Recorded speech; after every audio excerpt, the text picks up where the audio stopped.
सभी को नमस्कार। 10th सिविक्स की क्लास में आपका स्वागत है। आज हम लेसन 4 लेसन का नाम है जाति, धर्म और लैंगिक मसले, उस पर वीडियो बनाने जा रहे हैं।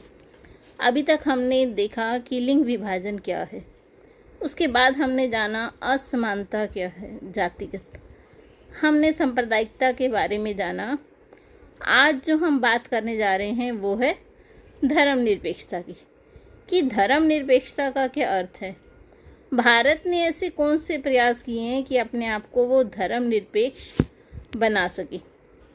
उसके अलावा जो हम देखेंगे नारीवाद एक ऐसी विचारधारा प्रयास है जिससे कि महिलाओं को हर क्षेत्र में आगे लाने का प्रयास किया गया है, चाहे वो सामाजिक हो, आर्थिक हो, राजनीतिक हो, सभी स्तरों पर उनकी भूमिका बढ़ाने की कोशिश की गई है। उसके लिए जो कदम उठाए गए हैं उनके बारे में जानेंगे। तो चलिए शुरू करते हैं हम अपना आज का topic. 10th civics lesson 4, lesson का नाम है जाति, धर्म और लैंगिक मसले।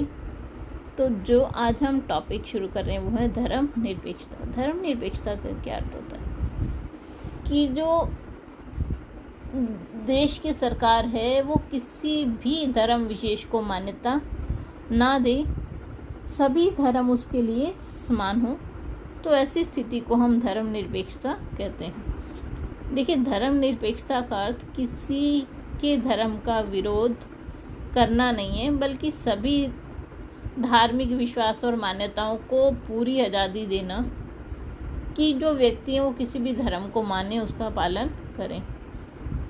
जो धर्मनिरपेक्ष राज्य होता है उसका अपना कोई धर्म नहीं होता, वो किसी भी स्थिति में दूसरों के मामलों में हस्तक्षेप नहीं करता। भारत को धर्मनिरपेक्ष बनाने के लिए क्या प्रयास किए गए। सबसे पहला, भारत का कोई राजकीय धर्म नहीं है।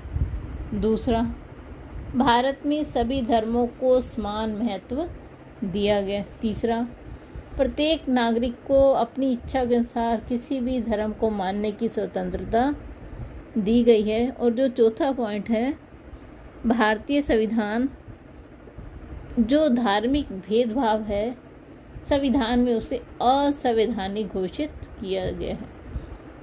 मतलब अगर कोई ऐसा भेदभाव करता है तो वो असंवैधानिक कार्य है। चलिए अगला देखते हैं, नारीवाद का क्या अर्थ है। देखिए, जो नारीवाद शब्द है उसका प्रयोग सामान्यतः एक विचारधारा या आंदोलन के लिए किया जाता है, जिसका उद्देश्य क्या था, सदियों से चले आ रहे पुरुष प्रधान समाज से महिलाओं को मुक्ति दिलवाना था। नारीवाद एक विश्वव्यापी आंदोलन है जो समकालीन में नारी की अधीनस्थ और अविपीड़ित स्थिति को समाप्त करके उसे पुरुष के बराबर स्थान दिलवाना चाहता है। तो देखिए, नारीवाद स्त्री और पुरुष दोनों को बराबर समझना। जो नारीवाद के लिए आंदोलन चलाया गया उसकी क्या विशेषताएं थी।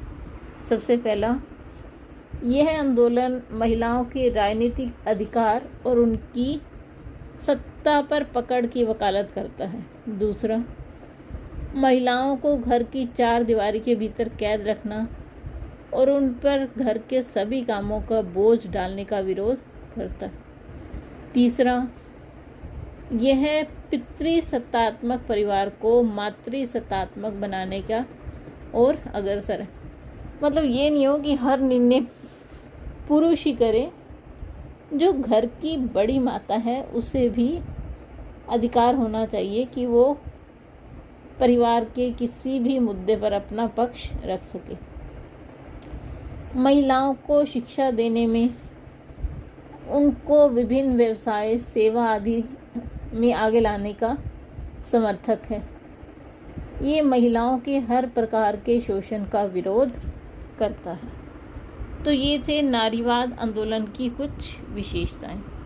अब हम देखते हैं भारत में महिलाओं की स्थिति क्या है। देखिए, चलिए, जो साक्षरता दर है वो आज भी महिलाओं की 54% है, जबकि पुरुषों में 76%। ऊंचे वेतन और ऊंची पद पर आज भी पुरुष महिलाओं से बहुत ही आगे हैं। जो लिंग विभाजन है आज भी, लिंगानुपात है वो भी आज भी 1000 पुरुषों पर 933 महिलाएं हैं। सिर्फ केरल देश का ऐसा राज्य है जहां महिलाओं का लिंगानुपात 1000 से भी ऊपर है।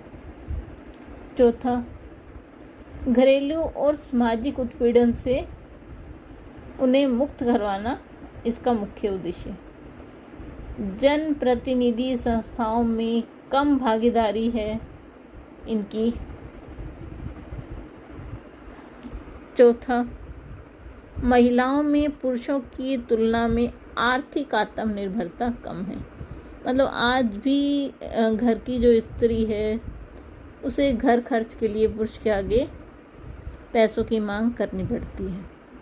वो आर्थिक रूप से निर्भर नहीं है आज भी। चलिए अब हम देखते हैं पितृसत्तात्मक समाज क्या होता है। इस शब्द का अर्थ है कि पिता का शासन। जो घर के जितने भी फैसले हैं, कहाँ आना जाना, कहाँ खर्च करना, उन सब का जो निर्णय है वो पिता के द्वारा लिया जाता है। चलिए अगला देखते हैं, नगरीकरण किसे कहते हैं। लोग गांव छोड़ कर शहरों की तरफ आ रहे हैं, इस प्रक्रिया को हम नगरीकरण कहते हैं। इसके कारण जो शहरों की जनसंख्या उसमें वृद्धि हो रही है। चलिए अगला देखते हैं, लिंग अनुपात का क्या अर्थ है। 1000 पुरुष के पीछे महिलाओं की संख्या को हम लिंग अनुपात कहते हैं। हरियाणा में लिंग अनुपात 8:9 है।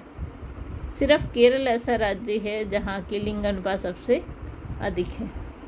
चलिए इसी के साथ अपना लेसन ख़त्म हुआ। आप सभी का साथ जुड़ने के लिए बहुत बहुत धन्यवाद।